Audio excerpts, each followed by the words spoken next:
Hello and welcome to day 82 in the Not Alone Today Chronological Bible Reading Plan with Joseph and Anu. Today we are in 1 Samuel chapter 8 and we are only reading chapter 8 for today. We're still in the New International Version UK for this week. Chapter 8. When Samuel grew old, he appointed his sons as Israel's leaders. The name of his firstborn was Joel, and the name of his second was Abijah, and they served at Beersheba. But his sons did not follow his ways. They turned aside after dishonest gain and accepted bribes and perverted justice. So all the elders of Israel gathered together and came to Samuel at Ramah. They said to him, "You are old and your sons do not follow your ways. Now appoint a king to lead us, such as all the other nations have." But when they said, "Give us a king to lead us," this displeased Samuel. So he prayed to the Lord. And the Lord said to him, "Listen to all that the people are saying to you. It is not you they have rejected, but they have rejected me as their king, as they have done from the day I brought them up out of Egypt until this day, forsaking me and serving other gods. So they are doing to you. Now listen to them, but warn them solemnly and let them know what the king who will reign over them will claim as his rights." Samuel told all the words of the Lord to the people who were asking him for a king. He said, "This is what the king who will reign over you will claim as his rights. He will take your sons and make them serve with his chariots and horses, and they will run in front of his chariots. Some he will assign to be commanders of thousands and commanders of 50s, and others to plow his ground and reap his harvest, and still others to make weapons of war and equipment for his chariots. He will take your daughters to be perfumers and cooks and bakers. He will take the best of your fields and vineyards and olive groves and give them to his attendants. He will take a tenth of your grain and of your vintage and give it to his officials and attendants. Your male and female servants and the best of your cattle and donkeys he will take for his own use. He will take a tenth of your flocks, and you yourselves will become his slaves. When that day comes, you will cry out for relief from the king you have chosen, but the Lord will not answer you in that day." But the people refused to listen to Samuel. "No," they said, "we want a king over us. Then we shall be like all the other nations, with a king to lead us and to go out before us and fight our battles." When Samuel heard all that the people said, he repeated it before the Lord. The Lord answered, "Listen to them and give them a king." Then Samuel said to the Israelites, "Everyone, go back to your own town." This is the word of the Lord. Thanks be to God. Just a quick summary of chapter 8, which is quite short, that we've read. It's basically that, firstly, Samuel grew old, and that his sons, who he appointed as Israel's leaders, did not worship or serve God, but instead, they were after dishonest gain, accepted bribes, and perverted justice. So the elders of Israel came to him to say they want a king to lead us, just like the other nation. And Samuel was displeased. He asked God. God said he should let them have their way, but warn them about what will happen. Samuel told them the people refused to listen. They insisted on wanting a king over them, like the other nations.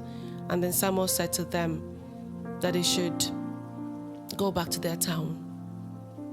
What stood out to you? The first thing that stood out to me is the silence about Samuel's wife. I mean, the next thing we just heard from the story of Samuel is he had two sons. They didn't fall from the sky. We don't know anything about Samuel's wife, and I don't think we will ever get to read anything about his wife as we go along. But one wonders the role that she has played in all of this. And one wonders what, if any, Samuel learns from. Samuel was the one delivering the message of God to Eli about the judgments that God is going to bring to Eli just a few chapters ago. But here we are beginning to read that his own sons as well did not follow his ways. And that is, amongst other things, just saying to us that our work with God is not hereditary. We train up our children in the way that they should go, the Bible says in Proverbs 22:6. And we should not assume that by virtue of our Christianity and Christian faith, it will just naturally fall upon our children. it's not for us to say that Samuel failed in this responsibility. It's easy to read this passage and say he failed in that responsibility, but there are just a lot of unknowns in the mix of it. Because with all of his knowledge, with all of his work with God, I'm surprised that he made the decision to begin with to actually still appoint those same sons as Israel's leaders. Again, the reasoning behind that, I know not. But that was the first thing that caught my attention. How about you? You know, earlier in chapter 7, we read that Samuel was going to different circuits, judging all over Israel. And the question that came to my mind was, could it be that his absence caused his sons to be wayward and not to follow in his ways? Because if he has to travel throughout these regions and then come home to Ramah, that would mean long absences from home. Because at that time, there won't be like methods of transportations. It will be walking and things. And it brought to mind, did the sons follow him or did they stay home? So that's just a curious part that stood out to me. And I also echoed what you said, however, Samuel saw how Eli's sons were. So it's reasonable to expect that he would have taken measures to make sure his sons... I just remember you said it's not hereditary. I wanted to say that his sons were set in the right path. But we know in reality that there's so much you can do. The Bible says, train up your child, that he would not depart from it when he's grown. We can train as much as we want, but the grace for them to follow is actually of God's, and it's of the willingness of the child, himself or herself. So that stood out to me. Yeah. Just to make an additional comment in that is also to then say we don't want to be the kind of people that judge.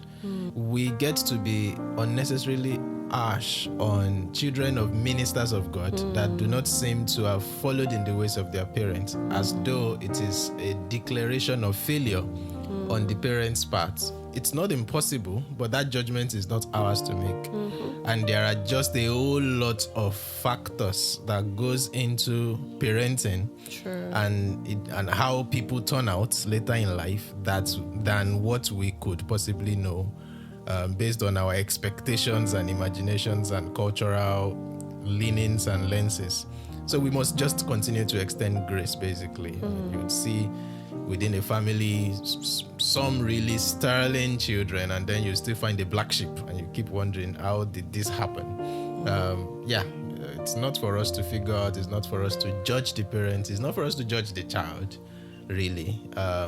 We can continue to play our part as members of the community in doing the communal aspect of parenting together, living together, doing life together in love and not in judgment. If you note, just piggybacking on that, like sometimes our judgment of these children puts so much pressure on the parents that they then amount. So we in our own ways, we look at the child in one way or make comments, snide comments. The parents will hear it, go home, put additional pressure on the child to change their behavior or behave a certain way. So then the child is not actually hearing the gospel of grace. The child is seeing God being put as this stringent person, this dictator, this person who is void of emotion or feelings, that just wants people to be puppets, and then they stay in their stubbornness, refusing to listen.